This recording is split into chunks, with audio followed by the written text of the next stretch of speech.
Tout le monde connaît bien le pont de Québec, véritable emblème de la ville et à la fois une prouesse technique hors du commun pour son époque. Je ne pense pas qu'il ait besoin davantage de présentation, ce qui est moins le cas de son petit frère, constamment dans son ombre, et pourtant, il serait difficile de vivre et surtout de se déplacer sans ce deuxième lien essentiel à la mobilité de la capitale. Voici le pont Pierre-Laporte. Mais pourquoi est-il si essentiel? Il faut savoir qu'avant 1970, il n'y a que le pont de Québec qui dessert les deux rives.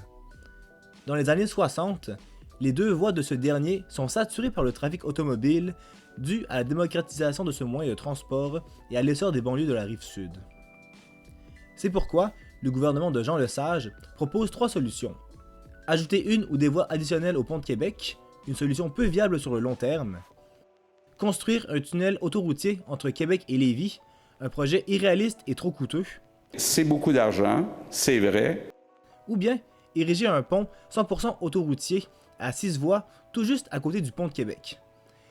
C'est cette option qui fut retenue car réaliste, viable et plus économique en raison de la faible largeur du fleuve à cet endroit et des infrastructures routières déjà existantes. Les travaux s'échelonnèrent de 1966 à 1970. Au départ, le pont devait s'appeler Frontenac, mais peu avant son inauguration, le 6 novembre 1970, il fut renommé pont Pierre-Laporte à la mémoire de l'ancien ministre du Travail et de l'Immigration au sein du PLQ qui fut enlevé puis assassiné lors des événements de la crise d'octobre de 1970. D'un point de vue plus technique, le pont Pierre-Laporte est un pont de style suspendu par câble porteur. Avec une longueur totale de plus d'1 km et une travée centrale de 668 mètres, ça en fait le plus long pont de ce style au Canada. Ces deux pylônes culminent à une hauteur de 123 mètres, alors que ces deux câbles porteurs ont chacun un diamètre de 62 cm. Ils sont composés de 12 580 fils d'acier regroupés en 37 torons. Si on les mettait tous bout à bout, on aurait une longueur totale de 28 000 km, soit presque les 3/4 de la circonférence de la Terre.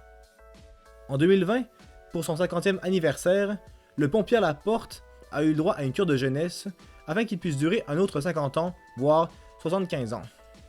De nos jours, le pont Pierre-Laporte a un débit quotidien de 120 000 véhicules. Cet achalandage cause des problèmes de congestion et de circulation. En plus de ça, un des problèmes du pont Pierre-Laporte, c'est qu'il a seulement des voies unidirectionnelles. Contrairement au pont de Québec, qui a une voie centrale qui change de direction selon le sens du trafic. Une des solutions pour désengorger le pont Pierre-Laporte, ce serait de promouvoir le transport collectif pour diminuer le nombre de voitures. Cependant, l'option la plus populaire en ce moment à Québec, c'est le fameux troisième lien. Bon, après, ça fait déjà quelques années que ce projet est sur la table et rien de concret n'a été fait. Est-ce que ça sera un tunnel Québec-Lévis, un pont à l'est qui passera par l'île d'Orléans, ou bien un troisième pont à la tête des ponts?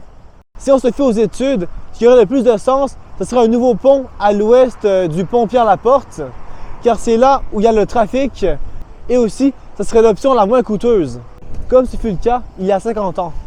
En tout cas, si jamais de mon vivant, il y a un troisième pont qui se construit à Québec, vous pouvez compter sur moi pour aller en faire un reportage. Si la vidéo vous a plu, n'oubliez pas de vous abonner à la chaîne, de mettre la cloche si ce n'est pas déjà fait. Et comme toujours, on peut mettre un pouce bleu, un commentaire et partager la vidéo. C'était Veg et à la prochaine pour une nouvelle vidéo.